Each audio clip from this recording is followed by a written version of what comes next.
करीम आका के गुलामों, मेरे नबी का कलमा पढ़ने वालों, जिसने मेरे नबी का सबसे पहले कलमा पढ़ा है उस शख्सियत का नाम मेरे नबी का यार गारो मजार सिद्दीक़ वफादार है। जिसने मेरे करीम आका का सबसे पहले कलमा पढ़ा उस मेरे नबी के यार को सिद्दीक़ वफादार कहा जाता है। जो दुनिया में मेरे मुस्तफ़ा के साथ, हर जगह मेरे नबी के साथ, नबी मक्का में मेरे मुस्तफ़ा के साथ, गारे सौर में मुस्तफ़ा के साथ, जंगे खैबर में मुस्तफ़ा के साथ, ओहद में मेरे मुस्तफ़ा के साथ, बदर में मेरे मुस्तफ़ा के साथ, मदीना की वादियों में मेरे करीम आका के साथ, ज़मीन में मुस्तफ़ा के साथ, रोज़े अनवर में मेरे मुस्तफ़ा के साथ।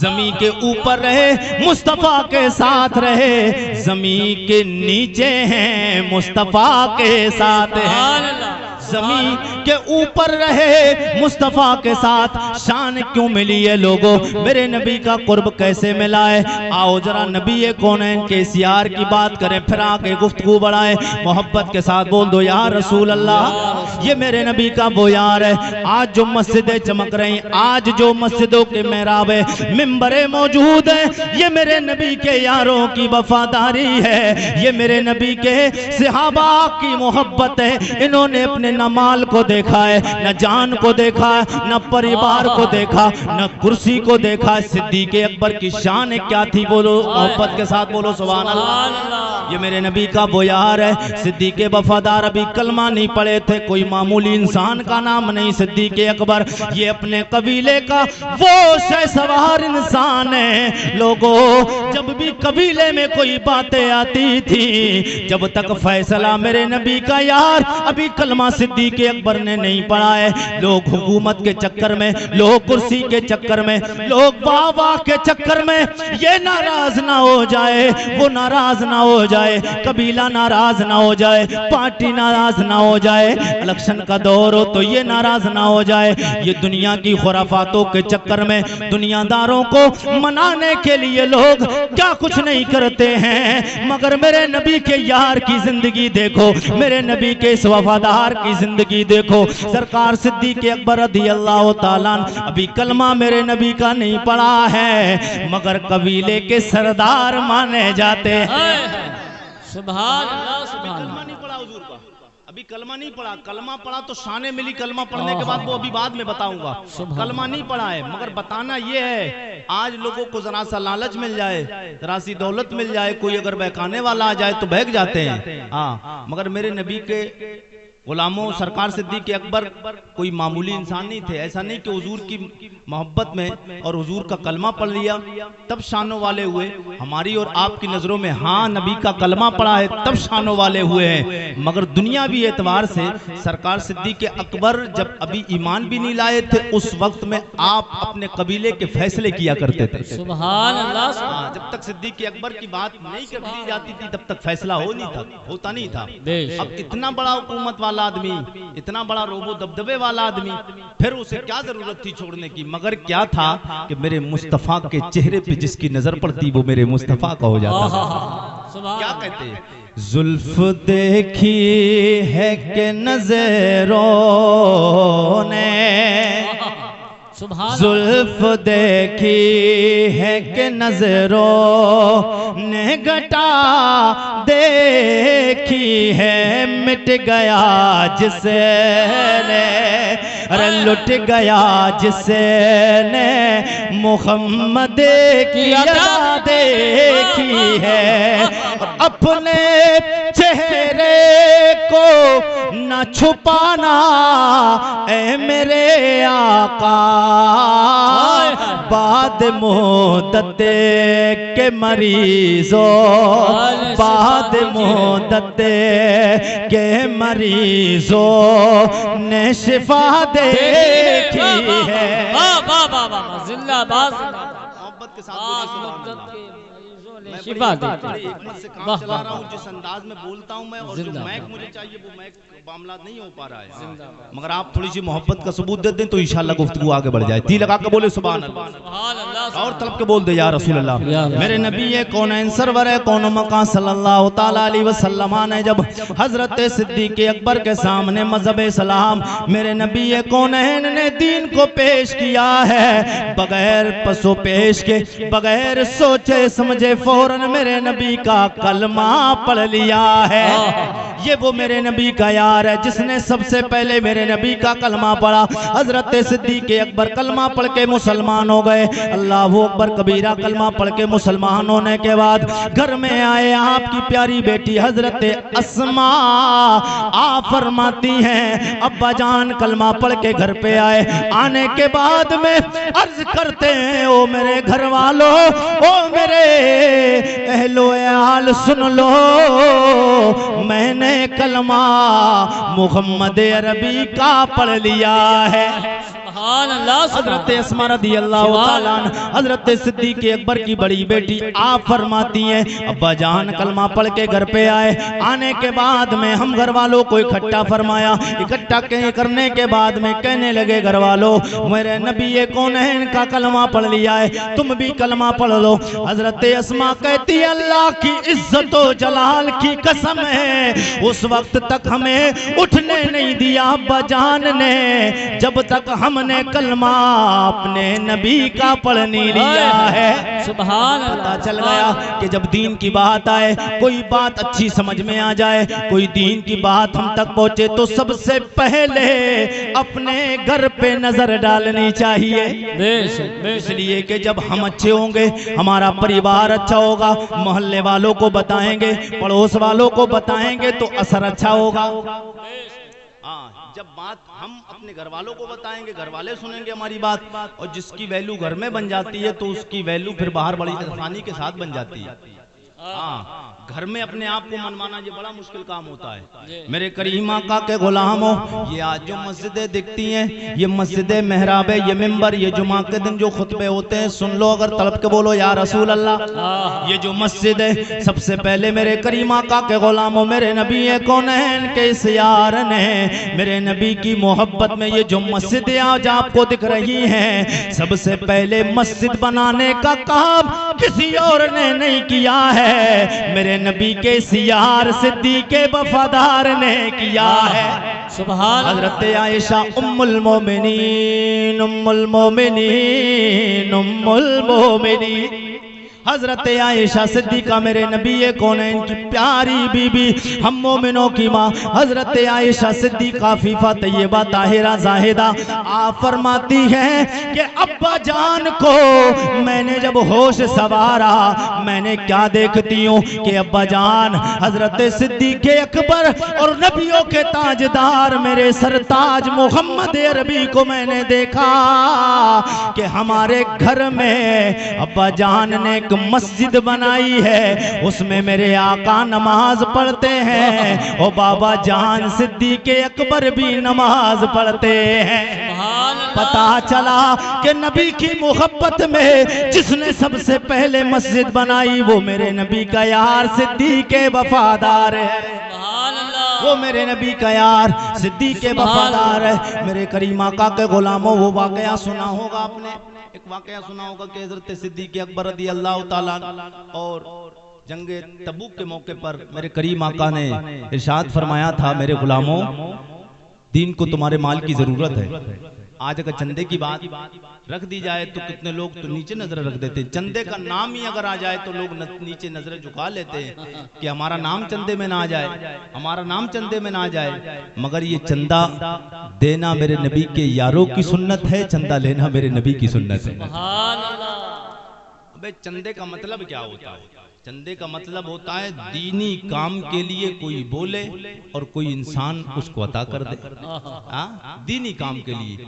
और चंदा तो बहुत तरीके का होता है, मगर किस्मत वाले हैं वो लोग जिनका पैसा दीनी कामों में लगता है, जिनका पैसा मदरसों में लगता है, जिनका पैसा मस्जिदों में लगता है, जिनका पैसा बच्चों की पढ़ाई पे लगता है। ये जो आज बच्चे आप देखते मदरसे में, आप बेहतरीन उम्दा बेहतरीन बंगलों में रहते हैं, एयर कंडीशन रूमों में रहते हैं, एसी भी होती है आपके कमरों में, फैन भी होते हैं। आप मदरसे के हालात देखा कीजिए, कभी कभी जाकर किसी मदरसे में आप जाकर देखिए, कितने मदरसे आपको ऐसे मिलेंगे। एसी की बात तो अलग रही, बेहतरीन आपके रूम की बात अलग रही, डबल बेड और बेहतरीन इंतजामात की बात अलग रही, सोफे और गद्दों की बात तो अलग रही। कितने बच्चे आपको ऐसे मिलेंगे कि जिनके कमरों में कई कई महीने गर्मी निकल जाती है, एक फैन भी टंगा हुआ नहीं होता है, मगर उसके बावजूद आप नहीं रह पाते हैं। आपके पास ना हो तो आप परेशान हो जाते हैं। मच्छरों के लिए अलाउट नहीं लगाया जाए तो आप बेकरार हो जाते हैं। मदरसों में आपको अलाउट नहीं मिलते आपको, पंखे का इंतजाम भी नहीं, बेहतरीन खाने का इंतजाम भी नहीं हो पाता है, बेहतरीन रहने सहने के लिए गद्दे का इंतजाम भी नहीं, बिस्तर का इंतजाम भी बेहतरीन नहीं होता है। लेकिन उसके बावजूद बताना मैं जो चाह रहा हूं, आप तड़प के बोल दे सुभान अल्लाह, और तड़प के बोले या रसूल अल्लाह।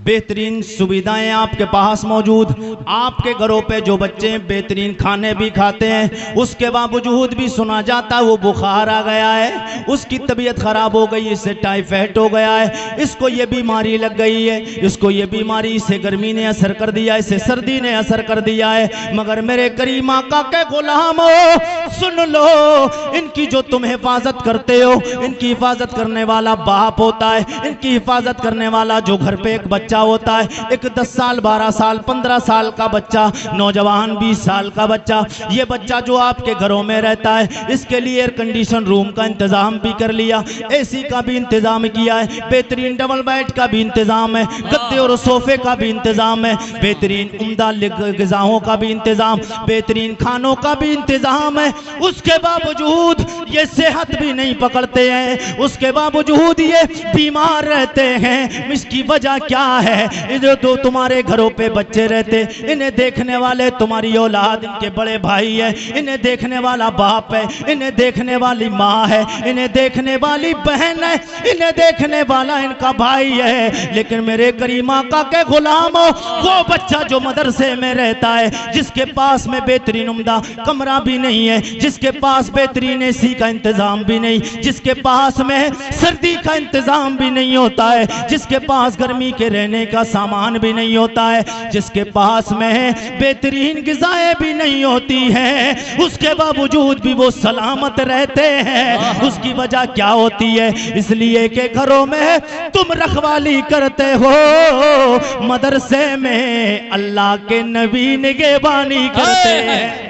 वाह वाह, नाराए तकबीर, नाराए रिसालत, जश्न साहिबे कुरान और से मुक़द्दस मसलके आला हजरत हजरत अल्लामा आरिफ रजा साहब कुरैशी, नाराए तकबीर। मगर वजह क्या है? हमने मजहब इस्लाम को पढ़ा नहीं, हमने अपने नबी के सहाबा की तारीख को नहीं पढ़ा, हमने मुस्तफ़ा की सीरत को नहीं पढ़ा। और जिन लोगों ने पढ़ा है मुस्तफ़ा की सीरत को, तो अब वो सुने। मैं एक अंग्रेज की बात बताता हूँ, तड़प के बोलते या रसूल अल्लाह। बात मेरे नबी की है, मगर जबान एक अंग्रेज की, हिजी लगा के बोले या रसूल अल्लाह। आज रिसर्च किया जा रहा है, हुजूर की हदीसों पे बेशुमार लोग कलमा पढ़ पढ़ के मुसलमान हो गए। कलमा पढ़ पढ़ के, उनकी वजह क्या है? मेरे नबी ने न तलवार का इस्तेमाल किया, न बद अखलाकी का इस्तेमाल किया, मेरे नबी ने न ताकत का इस्तेमाल किया।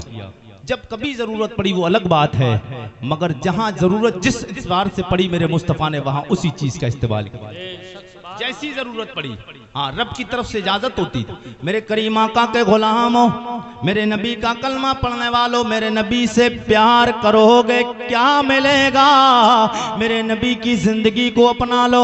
मेरे करीम आका के गुलामों, जब नबी की जिंदगी को अपनाओगे, हुजूर के सहाबा की जिंदगी को अपनाओगे। एक अंग्रेज है, एक अमेरिका का डॉक्टर, जब उसने रिसर्च किया, बोले कि तुम्हारे नबी की शानें क्या क्या है।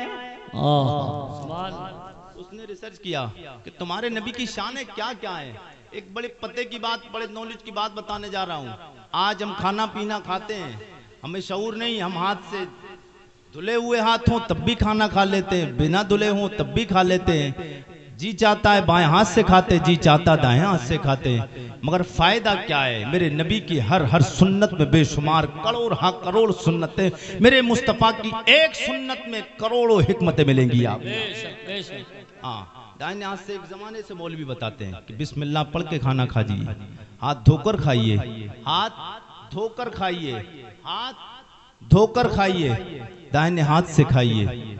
और जब कभी आप इस्तेमाल करें, चप्पल पहने तो दाहिने पैर में पहने, और मस्जिद में जाएं तो कौन सा कदम पहले रखना चाहिए? जब मस्जिद से बाहर आए तो बाहर कौन सा कदम आप करना चाहिए?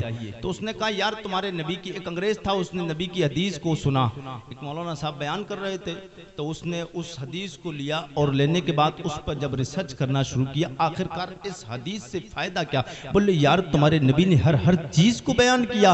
वो बोले हाँ मेरे नबी ने हर चीज को जिंदगी की बयान किया है। अब आप तड़प के बोले, आपका दिल तड़प जाएगा इंशाअल्लाह। जरा तड़प के बोल दे या रसूल अल्लाह, आपका ईमान तरोताजा होगा इंशाअल्लाह, मजा आएगा, जुबान से सुभान अल्लाह की सदाएं होंगी और इंशाअल्लाह आपके दिल में एक इनकलाब पैदा होगा। जी लगा के बोले या रसूल अल्लाह। वो अंग्रेज बोला यार तुम्हारे नबी ने हर चीज का बयान किया। बोले बताओ अपने नबी की। बोले एक सबसे नबी की एक छोटी सी सुन्नत की बात बताता हूँ। बोले तुम्हारे नबी ने क्या खाने पीने का तरीका भी बताया? बोले हाँ मेरे नबी ने खाने पीने का तरीका भी बताया है। बोले तुम्हारे नबी ने टॉयलेट में जाने का तरीका भी बताया है? बोले हाँ बताया। बोले इस्तिंजा करने का तरीका बताया? बोले हाँ ये भी बताया है। मेरे करीम आका के गुलामों, अब तड़प के बोले तो मैं आपको बताता हूँ, जरा जी लगा के बोल दे सुभान अल्लाह।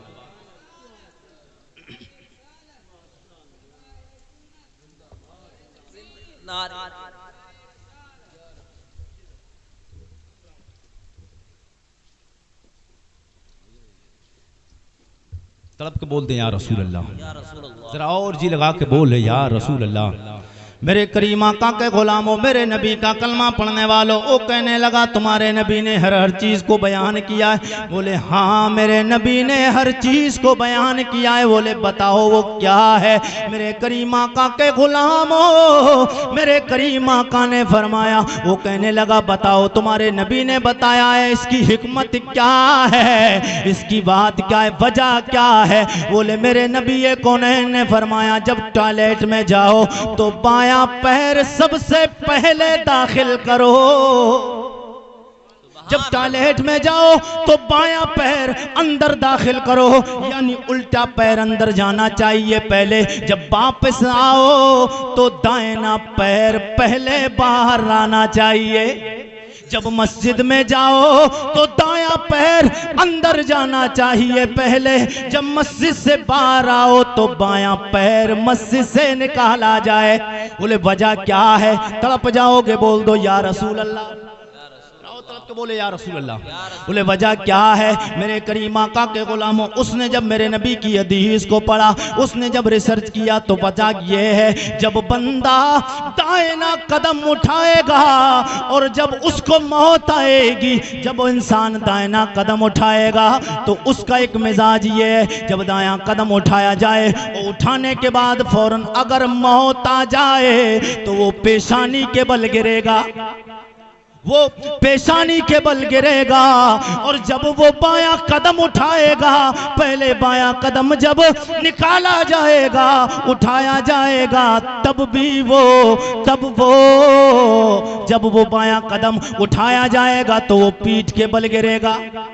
जब बायां कदम उठाया जाएगा तो पीठ के बल। बोले समझ में नहीं आया? अब आपकी भी समझ में नहीं आया, मगर अब तड़प जाओगे समझ में आ जाएगा। मेरे करीम आका के गुलामों, मेरे नबी ने फरमाया दायां कदम उठाओगे, अब इस हालत में तुम्हारी मौत आ जाए, तुम पेशानी के बल गिरोगे। अब मस्जिद में बताओ दायां कदम जब रखोगे, मेरे करीम आका ने कितना एहसान फरमाया।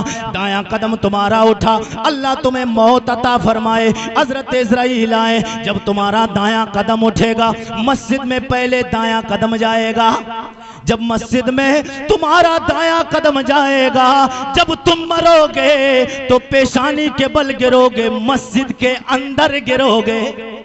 मस्जिद के अंदर गिरोगे और जब बाहर टॉयलेट से आओगे दायां कदम निकालोगे पहले, जब दायां कदम निकालोगे पहले तो मस्जिद से, जब मस्जिद में गिरोगे दायां कदम तुम्हारा उठेगा, मस्जिद के अंदर गिरोगे, जब टॉयलेट में जाओगे बायां दायां कदम जब पहले उस टॉयलेट से निकालोगे तो आपका जब कदम दायां टॉयलेट से निकलेगा तो फिर टॉयलेट के अंदर नहीं गिरोगे, टॉयलेट के बाहर गिरोगे।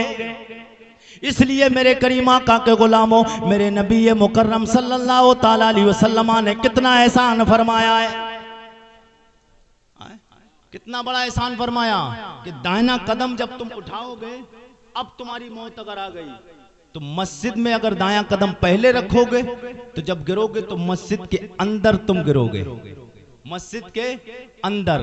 और जब टॉयलेट में जाओ दाहिना कदम पहले निकालने का हुक्म है, तो जब निकलेगा दायां कदम तो अब मौत अगर आ रही है तो फिर अब नजासत में नहीं मरोगे, आप बाहर मरोगे, बाहर मरोगे। ये मेरे नबी का एहसान है।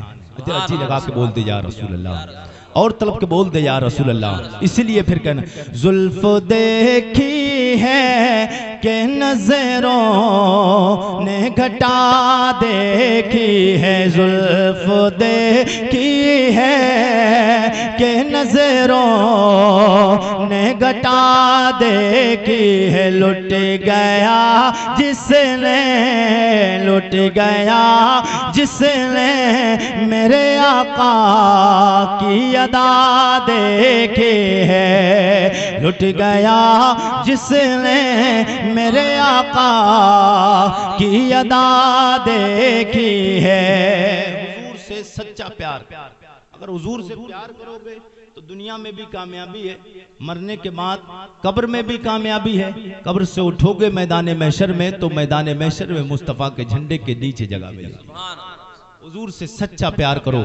अल्लाह अपने नबी के सदके में हमें और आपको जिंदगी बसर करने की तौफीक अता फरमाए। अल्लाह हमें नबी के सहाबा की सीरत पे चलने की तौफीक अता फरमाए, नबी के गुलामों में हमें शामिल फरमाए। मेरे कहने में आपके सुनने में लग़्ज़िशें हो गई हूँ, अल्लाह उसको माफ़ फरमाए। कलमा शरीफ का बिरद कर ले, ला इलाहा इल्लल्लाहु मुहम्मदुर रसूलुल्लाह। तमाम लोग तौबा करें, अस्तगफिरुल्लाह रब्बी मिन कुल्लि ज़म्बिन व अतूबु इलैह। अस्सलामु अलैकुम व रहमतुल्लाहि व बरकातुहू।